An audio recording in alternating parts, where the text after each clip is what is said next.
That's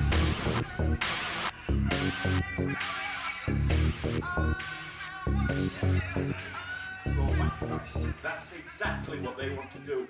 They can cover it up how you want.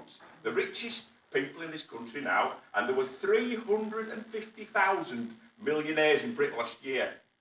1 in every 180 people in Britain is a millionaire, and 500,000 people are going to food banks.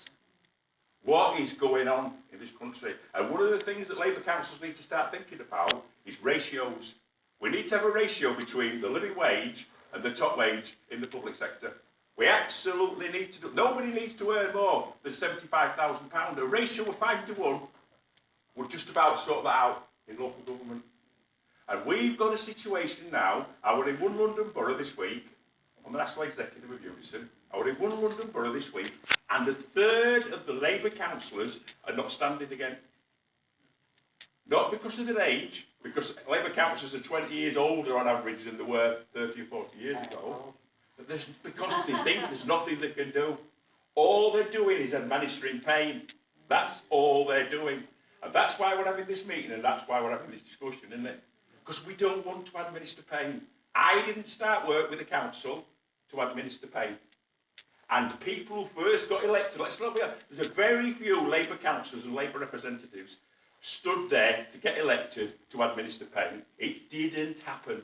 But what happened on the way is the class system that exists in this country. There's 0.2% of the people in this country went to Oxbridge, 0.2%. Yet the leaders of all the 3 main parties went there. All 5 candidates in the Labour Party leadership election went to Oxbridge. There is no debate, there is no variety. The alphabet runs from A to Z, but the debate runs from A to B. Only A to B. And Chomsky's absolutely right. No, Chomsky's right. 1% of the people in this country own it. 85% make the wheels go round. And 14% spend their whole time convincing you that the 1% deserve to own it, and you don't. That's what they do. Whether they're politicians, reporters, solicitors, newspaper interviewers, that's what they do, innit? And if you go on to Question Time, and brilliant people like John McDonnell and Owen Jones go on to Question Time, the object of the exercise is for the other 4 to try and tear them apart. When you put Question Time on the telly, you hope against hope there's at least one decent person there. And I switch it off within 3 minutes of its time if I don't see McDonnell or Owen Jones or whatever. That's what you do. And that's ordinary life. Now, I spoke in Havering this week, which I didn't even know what it was till I went to speak there, in London. And I spoke about what's going on in local government. And some people said to me, you've got to be careful, Paul. It's a bit leafy in Romford and Hornchurch. You've got to be careful about what you say. I never got a better reception in my life than I got at that meeting. Because I started off by saying to people, excuse me, who in this room doesn't need to work on Thursday and Friday every week? Who in this room is deciding between 2 and 3 holidays? And it's a farce just because you've got a southern accent and they're in rows of board-up shops that you're not suffering. There were people talking to me, you know these people. There were people talking to me who say, I'm knackered, Paul. I've got a decent job in local government and I'm doing home care and nurse banking at weekend because I can't put it back together again. I'm travelling 50, 60 miles to work from Southampton or Brighton and I can't look after my own children. These are people who my father had good jobs. So if they're suffering, you've all seen the Labour Party poster from the 1920s, where we're all on the ladder and the bloke at the bottom's just with his head above the water, and somebody says we've all got to step down a rung. If people are suffering with decent jobs, what's happening to those people at the bottom? And they're completely unrepresented.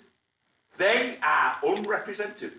Every time the budget comes on, they always hide the telly from me in our house, because it's going to go, the telly, big style.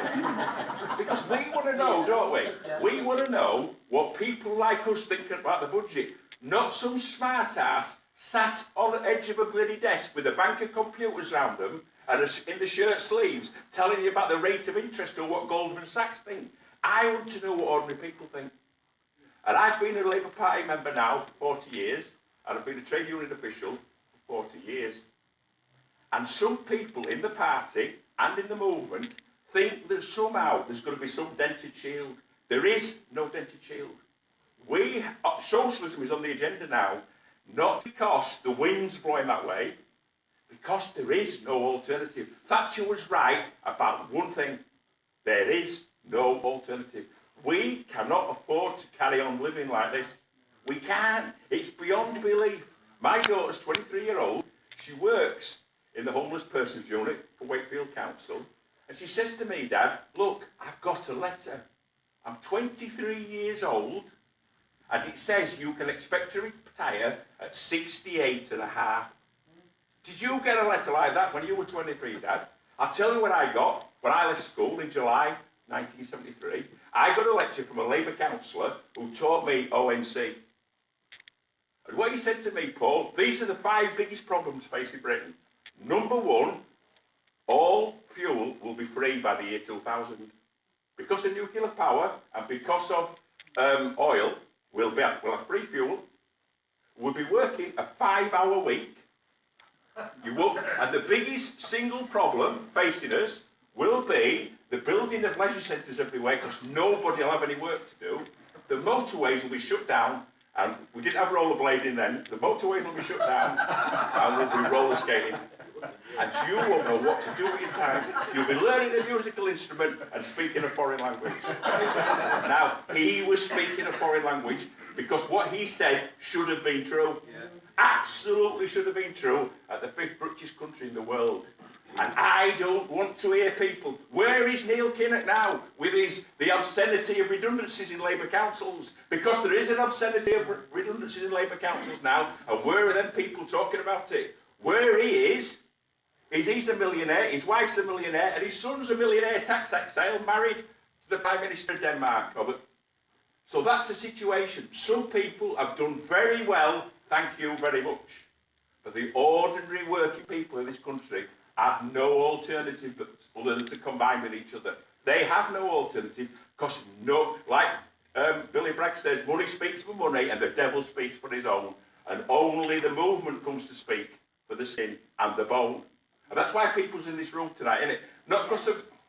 When I first joined the Labour Party, somebody said, a bloke from the NUM said to me, never join a party that meets on Friday night, Paul. It's full of boring bastards. And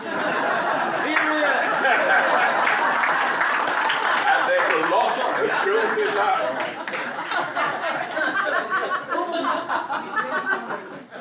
You can bet your bottom dollar that the leaders of the main parties in this country are not meeting tonight. Certainly not any meeting that's going to be recorded and taped and sent to you. So I'll finish on this point really. I'm on the national executive of the biggest public sector union in Britain, 1.2 million people. I'm a member of the Labour Party, which is the biggest political party in Britain.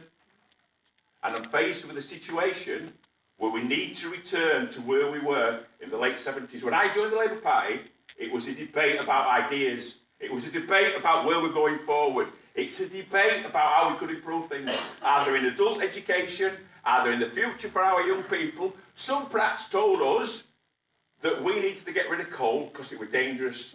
That's the 14% speaking again. We got rid of coal. There's more coal burnt in Britain now than there was in 1978. We got rid of coal because it was nationalised and they were on decent terms and conditions. If they'd have allowed it to be privatised on 0 hours contracts, this country would be steaming with the production of coal. Instead, it's being imported from countries that have 0 hours contracts and no terms and conditions. They don't give a toss. Clegg's dad is a millionaire banker.